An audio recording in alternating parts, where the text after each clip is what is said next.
Hi everyone, it's FPLMattDay, and this is my Game Week 18 Saka replacements video. If you're new here, please hit the subscribe button. Be sure to give this video a like and get any comments, questions, or thoughts in ahead of the busy Christmas schedule. Absolutely buzzing to be back filming some videos. Sorry to everyone that's obviously a big watcher of my channel. You haven't seen too many videos of late. I've actually been in another state in Australia visiting family, and I was also overseas in England going to watch Spurs play against Roma, Fulham, Chelsea, and I also went and watched a Scottish Premier League game as well, Rangers against Kilmarnock.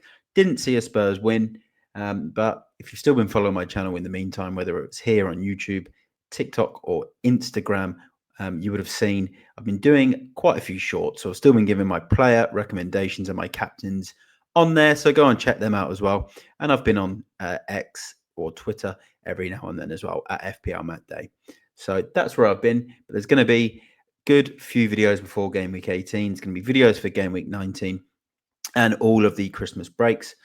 If you want a live stream for any of these deadlines, let me know in the comments as well. And I'm sure I can put one together because I do miss the live streams. But there will be wildcard videos coming into the new year as well. But anyway, let's get straight into it. I'm going to do my top 3 Saka replacements.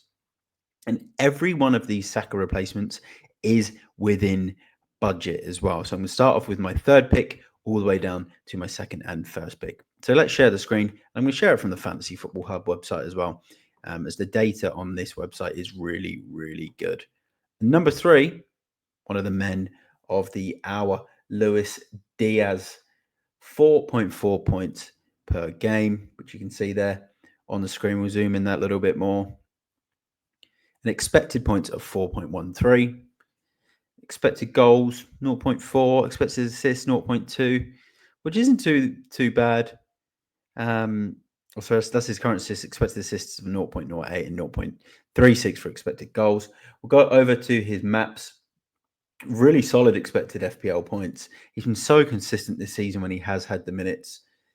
Big chances, shots on target, chances created are really high. And his map here really gets inside, cuts inside really well. And he's in the box a lot as well. And this is what you want to see from a midfielder and an attacking midfielder as well. He's in a front three at the end of the day. And his fixture is home to Leicester. It's got a 2 out of 5 difficulty. It should really be a 1 out of 5. And I think this is where a lot of people are getting nervous right now, is his minutes, and expected minutes of 66 and 5.2 points. I look at it and think his performance was so good against Spurs. And he also played so well in the City game a few weeks ago, which he did return in. And he's been so good at Anfield. I think he plays this one. And you're going to get the Leicester game out of him. I think the West Ham one will be where we might see some rotation. So expect him to maybe come off the bench in that. And we've seen him come off the bench and get points before. And then this Manchester United one in Game Week 20, I think he plays in that one. And we'll see him playing this Forest one as well, because there's cup games in between. He probably gets a rest in. So at 7.4 million, I think you're going to get some points and returns out of Diaz, because I think from one of these next 3 games, he may not play. That's probably where he kind of sits in at number 3, as opposed to sort of 2 or 1 for me. So really, really liking Luis Diaz for this game week. Liking him more than Jota. I know people are probably going to ask that in the comments.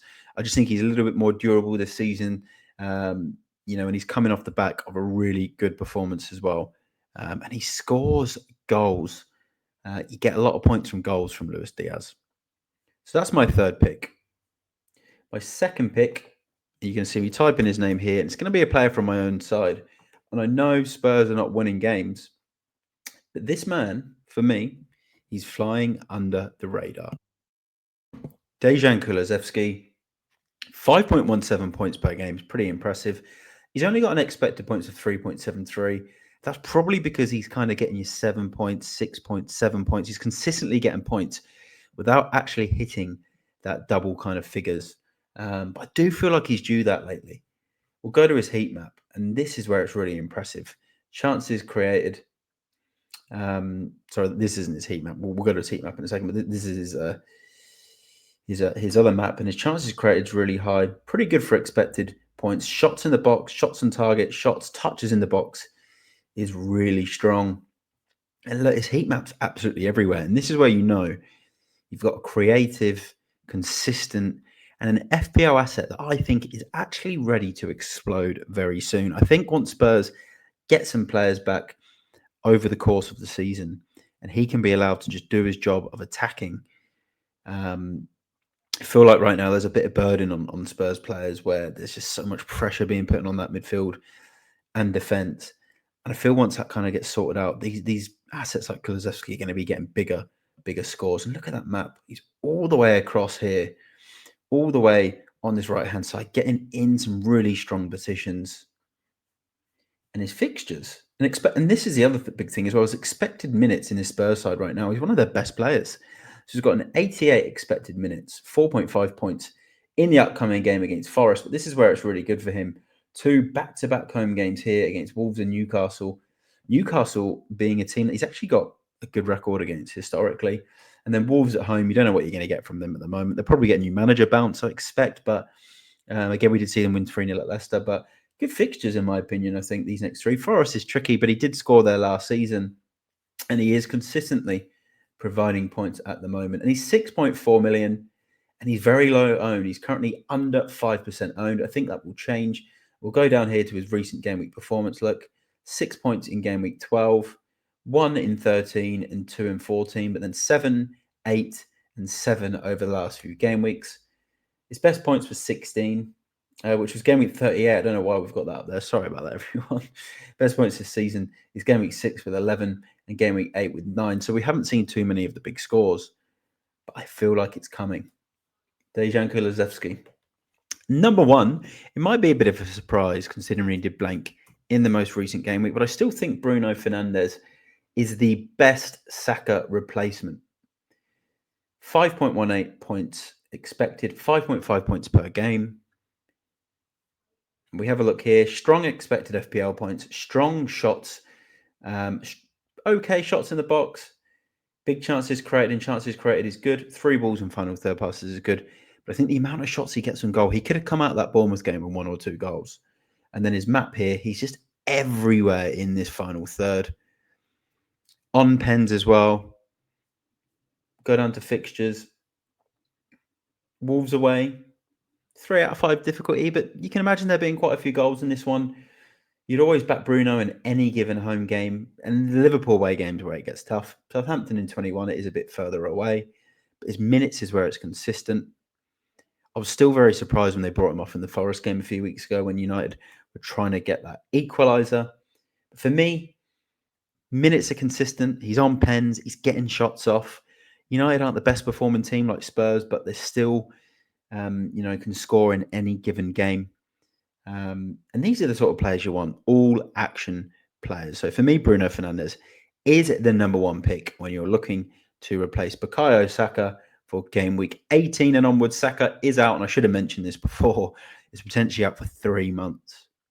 And Fernandes, at this price at 8.4 million, gives you a lot of surplus in the bank and some spare change as well. So for me, he is the number 1 pick when replacing Bukayo Saka.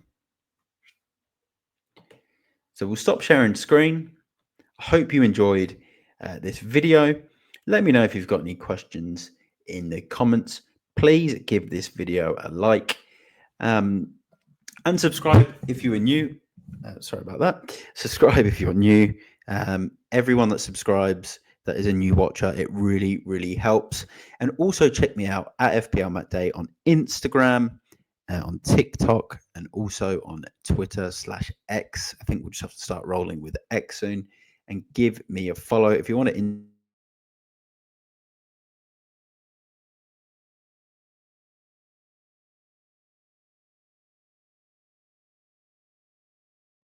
Well, I'll mute that one. And you can ask me any questions on Instagram as well. But we'll leave it there. Thanks to everyone that's tuned in. I'm FPLMattDay, and good luck for the game week. I'll see you in the next one.